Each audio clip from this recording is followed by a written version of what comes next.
સુરેન્દ્રનગરમાં નબીરાઓના જીવલેણ સ્ટન્ટનો મામલો સામે આવ્યો, જેમાં એક મોપેડ ચાલકે ટાવર અને રતનપરના બ્રિજ પર ધોળા દિવસે ખતરનાક સ્ટન્ટ કર્યું। આ નબીરાએ પોતાના સોશિયલ મીડિયા પ્લેટફોર્મ પર આ સ્ટન્ટનો વિડીયો વાયરલ કર્યો, જેનાથી ન માત્ર પોતાનો જીવ જોખમમાં મુકાયો, પરંતુ બ્રિજ પરથી પસાર થતા અન્ય વાહન ચાલકો અને રાહદારીઓની સુરક્ષા પણ ભયમાં મુકાઈ હતી। ટાવર રોડ અને રતનપર બ્રિજ પર ધોળા દિવસે જીવલેણ સ્ટન્ટ કરતો વિડીયો વાયરલ થયો છે। સુરેન્દ્રનગરમાં નબીરાએ જાહેરમાં સ્ટન્ટ કરતો વિડીયો વાયરલ કર્યો હતો।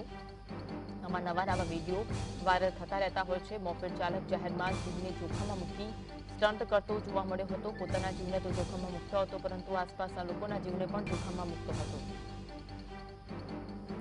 આજ અંગે વધુ વાત કરીશું, સંવાદદાતા ફઝલ ફોનલાઈન પર જોડાયા છે। ફઝલ, પોતાના જીવને જોખમમાં મૂકતો સ્ટન્ટ કરતો નબીરાનો વિડીયો વાયરલ થયો છે, ઘટના અંગે માહિતી આપશો। ખાસ કરીને સુરેન્દ્રનગર જિલ્લામાં નબીરાઓ બેફામ રીતે વાહન ચલાવતા હોય છે અને અકસ્માતો પણ સર્જતા હોય છે।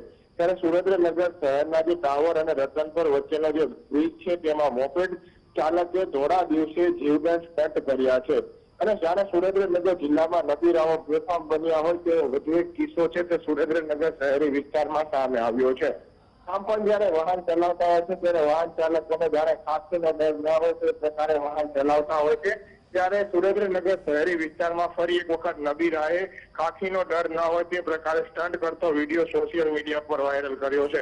પોતાના સોશિયલ મીડિયા પ્લેટફોર્મ પર સ્ટન્ટ કરતો વિડીયો વાયરલ કરવામાં આવતા હાલમાં ચકચાર મચી જવા પામ્યો છે। ત્યારે આ બાબતે હાલમાં ડીવાયએસપી સહિતના અધિકારીઓને પૂછવામાં આવતા હાલમાં તેમને આ પ્રકારની કોઈ પણ પ્રકારની વિગતો સામે આવી ન હોવાનો દાવો કરવામાં આવી રહ્યો છે, પરંતુ નબીરાઓ પર લગામ ક્યારે લગાવશે પોલીસ તે પણ એક સળગતો સવાલ છે। પોતે તો પોતાનો જીવ જોખમમાં મૂકે છે, પરંતુ સામે આવતા વાહન ચાલકો હોય છે, સામે આવતા રાહદારીઓ હોય છે, તેના જીવ પણ આવા નબીરા જોખમમાં મૂકતા હોય તેવું સ્પષ્ટપણે વિડીયોમાં દેખાઈ રહ્યું છે। આવા નબીરા ઉપર કડક કાર્યવાહી કરવામાં આવે તેવી પણ હાલ સુરેન્દ્રનગર શહેરીજનોની લોક માંગ છે તે ઉઠવા પામી છે। જી આભાર માહિતી આપવા માટે।